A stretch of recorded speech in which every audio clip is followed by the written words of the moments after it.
We are less than 50 days out from the Republican Iowa caucuses, and a couple of key endorsements are aimed at shifting the momentum in the GOP primary race, if that's even possible. To help us make sense of it all, we're joined by our Politics Monday duo of Amy Walter of the Cook Political Report with Amy Walter and Tamara Keith of NPR. It's good to see you both. Thanksgiving is behind us. We are back to work, and so too are the 2024 presidential candidates. Tam, we've talked before about the ways in which Ron DeSantis he's basically sinking a ton of time and resources into Iowa. He picked up that key endorsement from Iowa's popular governor, Kim Reynolds. He also, over the weekend, got the backing of Bob Vander Plaats, who is an influential evangelical leader. What difference do these endorsements make? It's not clear that they will make a difference. And one big question I have with the Vander Plaats endorsement is how significant are evangelical voters as a bloc? Are they voting as a bloc or caucusing as a bloc in Iowa anymore? Is an influential figure like Vander Plaats still as influential as he used to be if he is telling people not to vote for Donald Trump, who has significant support among evangelicals in Iowa? There seems to be a real disconnect there. And, you know, the reality is that while Vander Plaats has had a decent record of picking Iowa caucus winners, he hasn't had a great record of picking nominees or presidents.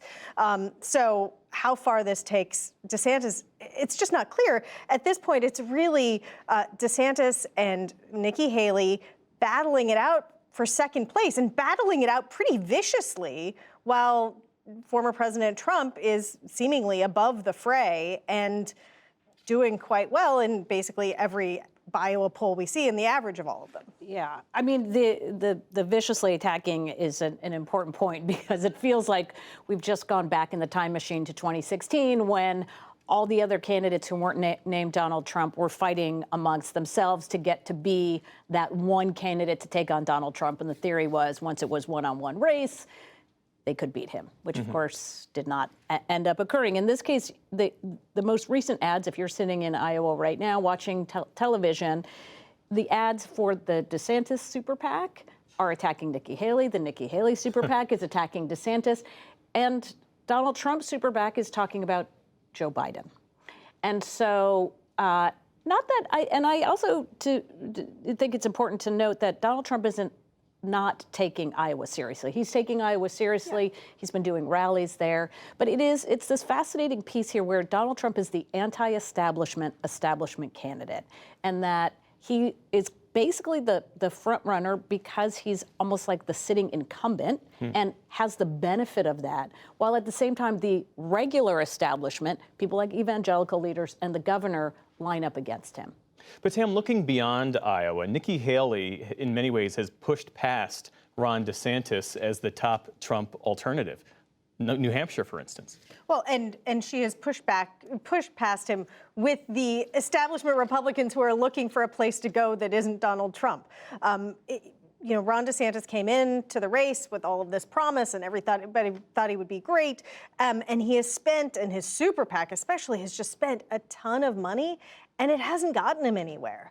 And Haley is sort of riding off of her strong debate performances and also harnessing momentum as you head into actual voting occurring. The theory of the case from Haley's people and Haley's team is that she, probably not going to win Iowa, but come in second in Iowa, strong showing in New Hampshire, and then make it to her home state of South Carolina. And somehow they all have this idea that you can pierce the inevitability of Trump. And once you do, then the air will be out and then they can really take him on. That is a great theory, but until it happens, it hasn't happened.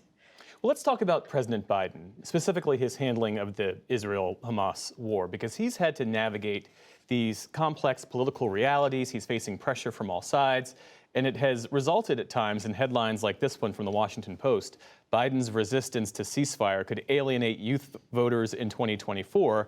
Come to find out that President Biden behind the scenes was helping to craft a temporary ceasefire. Right.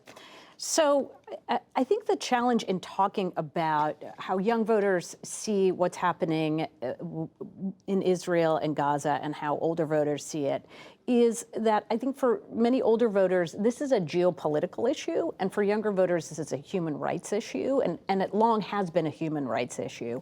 And that what separates, and in fact in polling, we're hearing from pollsters who say, we have never seen such a generational gap on an issue that technically is foreign policy as this issue. Support for sending more military aid to Israel among voters 65 and older is 40 points more than those in the 18 to 34 category. But if you are a younger voter who sees the issue of Palestine and Israel through a lens that looks very different than their parents and grandparents, namely one in which race and privilege and access is the main focus versus one that is really looking at this as what's the stability in the region, who's at fault, what does it mean for the rest of the world? And that's where I think even if he is able to have a ceasefire work for a certain amount of time, releasing some of these hostages, those are all things that he can get credit for, but it's still, it's not changing the nature of the conversation about what it means to be Palestinian. Tam, how does the White House see it? Because separate from Amy's salient point is this notion that President Biden, the White House, I'm told, feels that he doesn't always get the credit for doing the work because he doesn't do the work in a way that's properly politically theatrical.